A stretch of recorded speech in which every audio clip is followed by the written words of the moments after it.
Reka tubasuhuze kandi tubifurize gukomeza kugira ibihe byiza mwe mwese mukomeza kubana natwe mu biganiro n'amakuru bya Impuguke Info. Nitwa Niyonizera Mustafa Emmanuel mu gihe twinjiye mu kanya k'amakuru agezweho. By'umwihariko tugiye kugaruka mu karere ka Gicumbi, itorero ry'Abangirikani ryakoze ibikorwa bikomeye n'ibyo kuremera abatishoboye. Tugiye kureba ibyaranze iki gikorwa tubyinjiremo mu buryo burambuye. Hanyuma kandi turi kumwe n'abafatanyabikorwa ahangaha tubana mu biganiro n'amakuru bya Impuguke Info. Reka tumanze tubumve tubakurikire tugaruke mu kanya dusimbukire Igicumbi mu murenge wa Byumba w'itorero ry'Abangirikani ryakoze igikorwa gikomeye, igikorwa nakwita cy'ubumuntu cyo kuremera abatishoboye. Ni muri gahunda yose ngiye kugaruka mu kanya nyuma yo dutumikira abadutumye. Isaro Maize Flour, iyi ni akawunga nimero ya mbere abayiteguriye ku mafunguro bayikurira ingofero. Baturage mwifuza gucukubira n'imirire mibi ndetse mugahorana imbaraga mu mubiri, mbayitemo kutabura kawunga yitwa Isaro ku mafunguro yanyu. Akarusho kandi nuko ari kawunga yahawe icyemezo cy'ubuziranenge n'ikigo gishinzwe ubuziranenge mu Rwanda, Rwanda Standard Board. Kawunga y'Isaro murayisanga ku maduka atandukanye mu gihugu. Abifuza kurangura namwe nimudusange ku ruganda rwacu ruherereye mu Kisaro mu karere ka Rulindo, cyangwa muduhamagare kuri 0788 65 14 68 tuyikugereza aho wifuza. Isaro Maize Flour, umwimerere w'ibigori by'iwacu.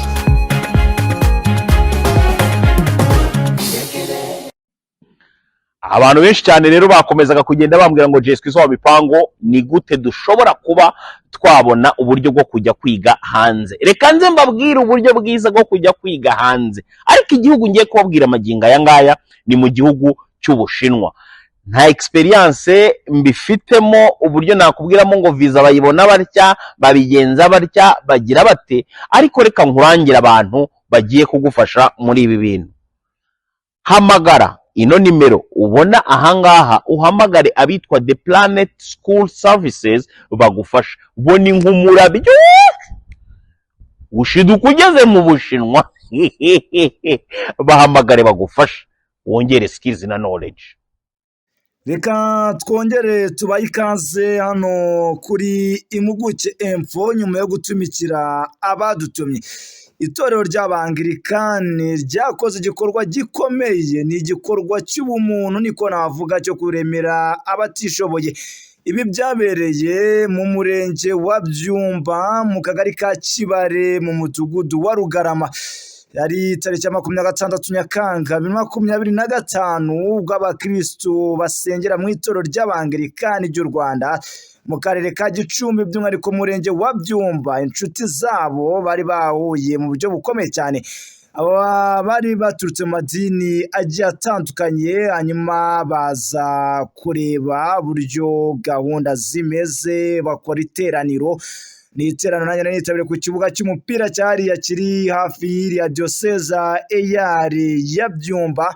Hanyuma biza gutuma n'abanyarwanda bishimira iki gikorwa kuko ni igikorwa cyarimo ibice bitandukanye, harimo amasengesho, harimo gupima abantu indwara. Hanyuma bamaze gupimwa haza gutangwa noneho cyangwa se uburyo bwo baremera abaturage batishoboye. Harimo ihene zigera kuri 30, amabati yo kubakisha, ndetse yewe haza gutangwa n'inka.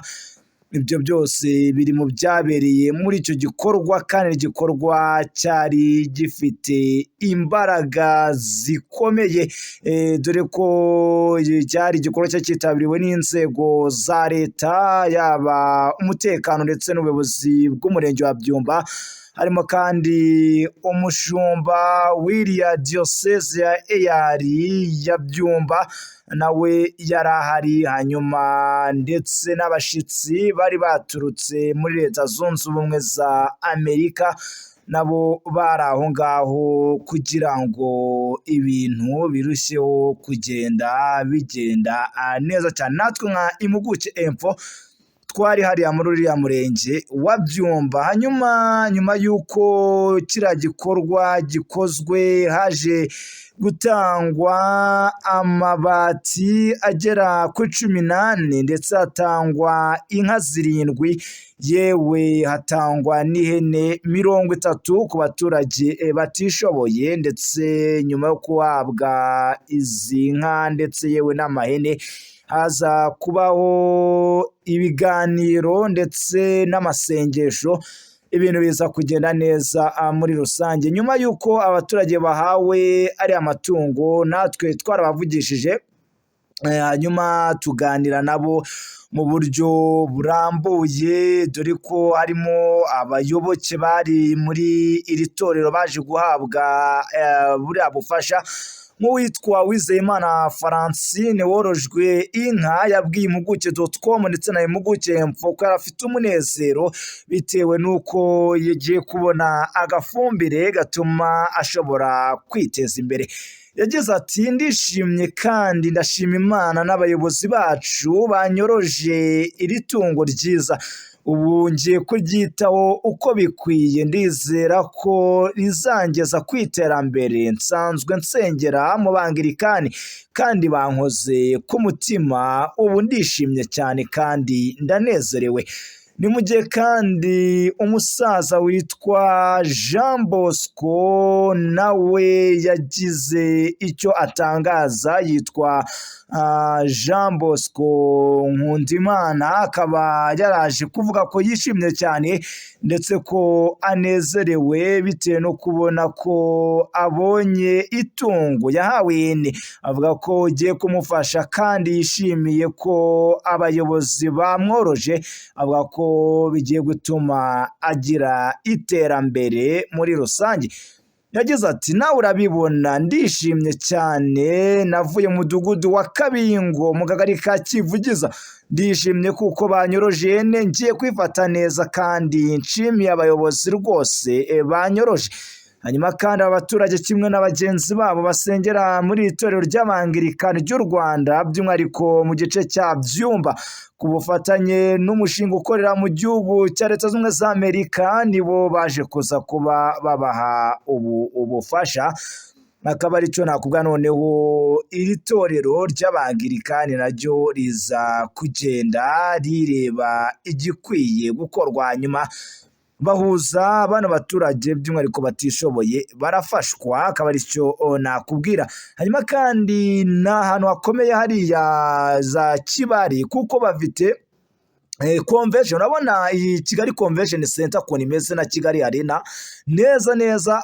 Uyu mushumba cyangwa se uyu nyiricyubahiro yitwa Ngendahayo Emmanuel, nyuma y'uko tumuganirije wabonaga ko ubujya nezerewe n'ubujya aho hantu hameze, nta hantu utapfa kumva kuko ari igice cy'icyaro, ahubwo wagira ngo ni mu mujyi. Urabona inyubako z'umujyi wa Byumba neza nizo nyubako ziri hariya muri kiriya gice cya Kibari, kuko avuga ko yahagera yagerageje no kubona uburyo abaturage babayeho, biba ngombwa ko bashyira ikigo nderabuzima.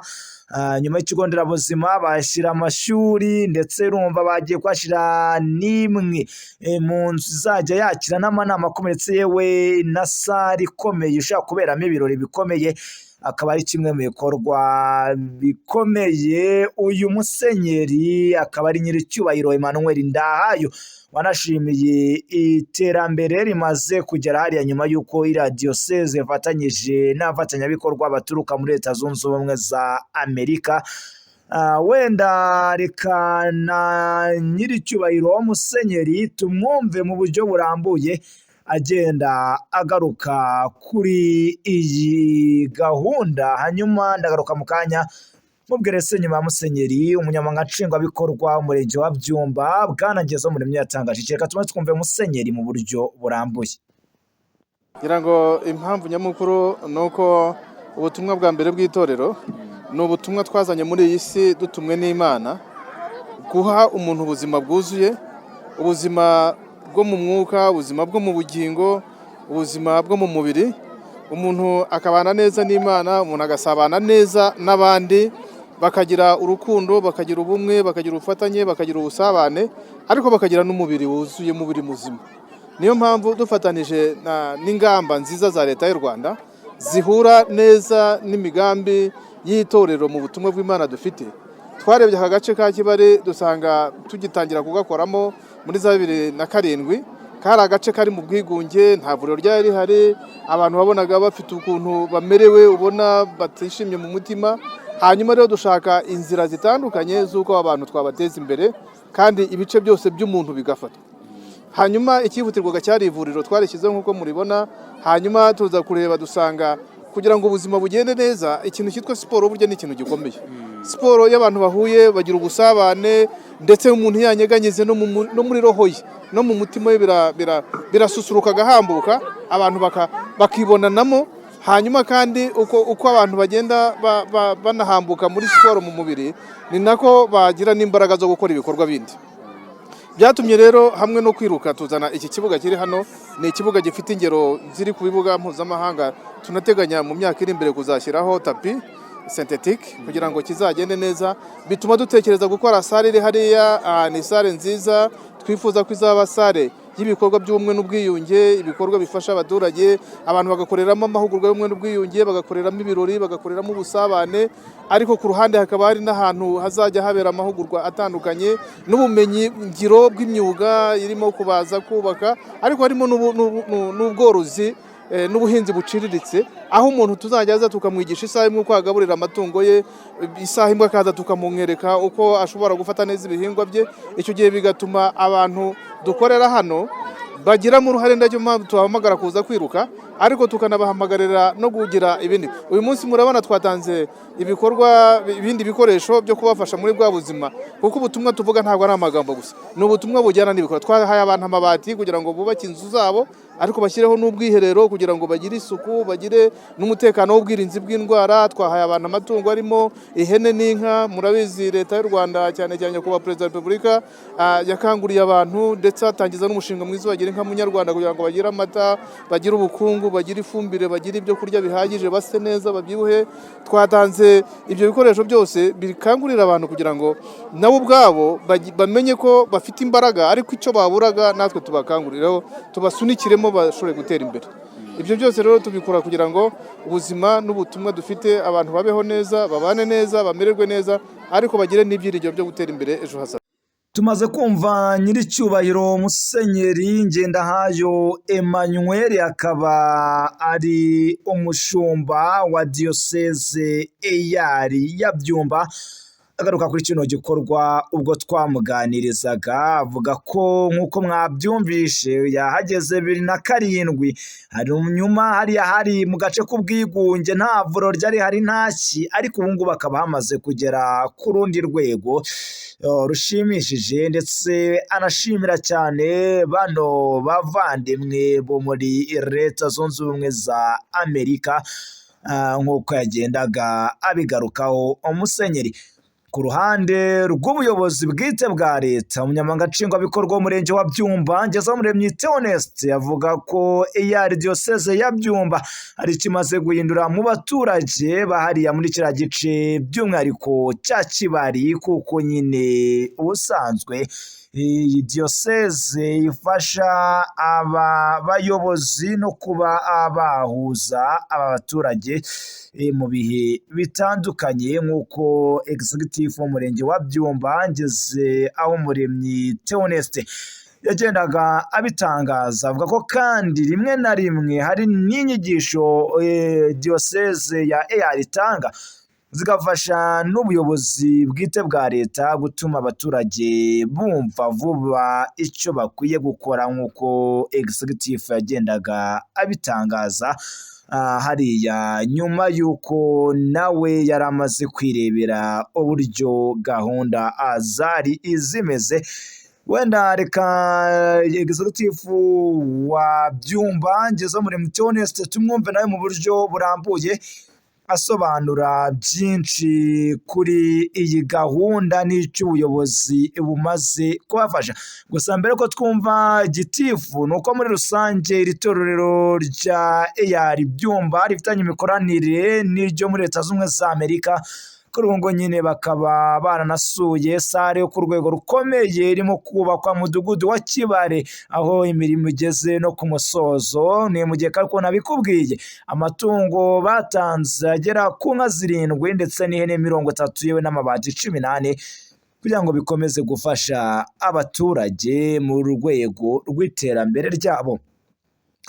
Reka twumve umunyamabanga nshingwabikorwa w'umurenge wa Byumba Ngezabumuremyi Theoneste mu kiganiro twagiranye nyuma y'uko kiriya gikorwa cyari kimaze kugana ku musozo. By'umwihariko rero hano turi ni mu kagari ka Kibari umudugudu wa Rugarama, aho turi mu bukangurambaga bwateguwe na itorero rya EAR Diyoseze ya Byumba. Dushimira yuko mu bikorwa bakora ivugabutumwa ishingiye ku gusenga, ariko bakibuka ko n'abaturage bagomba kugira ubuzima bwiza nk'uko Ronzima igomba gutuma muri muzima, aho dufatikanya mu bikorwa bitandukanye. By'umwihariko nk'uyu munsi aho twakoze igikorwa cyo gufatikanya na bagenzi n'iri torero riri muri Amerika Colorado, aho bateguye igikorwa cya siporo kugira ngo base kwibutsa abantu ko siporo ari ubuzima, ariko niho atari siporo gusa, babibutsa kugira bwa buzima bwiza. Habanje kuba igikorwa cyo gupima indwara zitandura, kuba itorero ritoza abakirisitu n'abaturage muri rusange kwipima indwara zitandura. Ni imwe mu mihigo tugira kandi kimwe mu bifasha abaturage kugira ngo bagire ubuzima bwiza, babashe no gukora bakora ari bazima, ariko babashe no kwivuza n'ubwo bigaragaye ko arwaye. Ikindi dushima ni uko batatekereje ibyo gusa, atari ubukangurambaga gusa, kuko hatanzwe n'amatungo. Ari amatungo rero afasha abaturage mu kwiteza imbere. Mwenye ko hatanzwe amatungo maremare inka 5, hatangwe ne 30, ndetse hatangwa n'amabati kugira ngo babashe kuba ahantu heza. Tukabishimira ko ari yuko ibyo n'ibikorwa byose biganisha ku iterambere ry'umuturage, kandi umukirisitu n'umuturage natwe duhuriyeho. Ikindi uko nk'uko mwayibonye mu bukangurambaga bakora, bibutsa abaturage n'abakirisitu muri rusange mu kurwanya imirire mibi n'igwingira.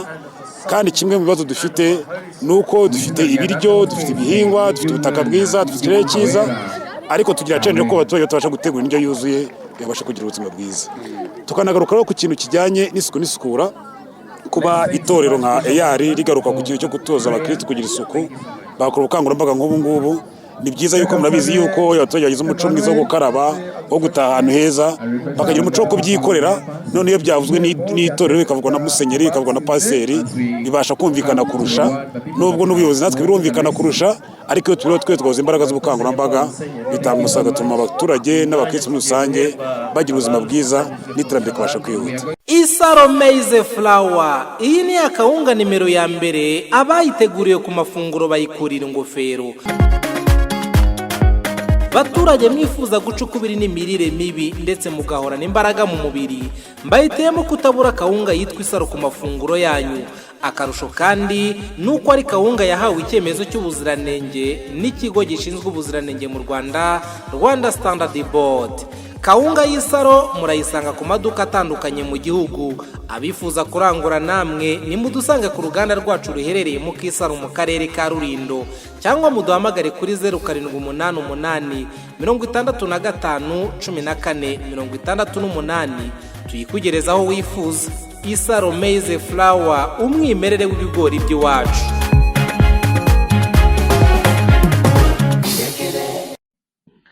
Abantu benshi cyane rero bakomezaga kugenda bambwira ngo Jesco izo bipango ni gute dushobora kuba twabona uburyo bwo kujya kwiga hanze. Reka nze mbabwire uburyo bwiza bwo kujya kwiga hanze, ariko igihugu ngiye kubabwira amaginga aya ngaya ni mu gihugu cy'Ubushinwa.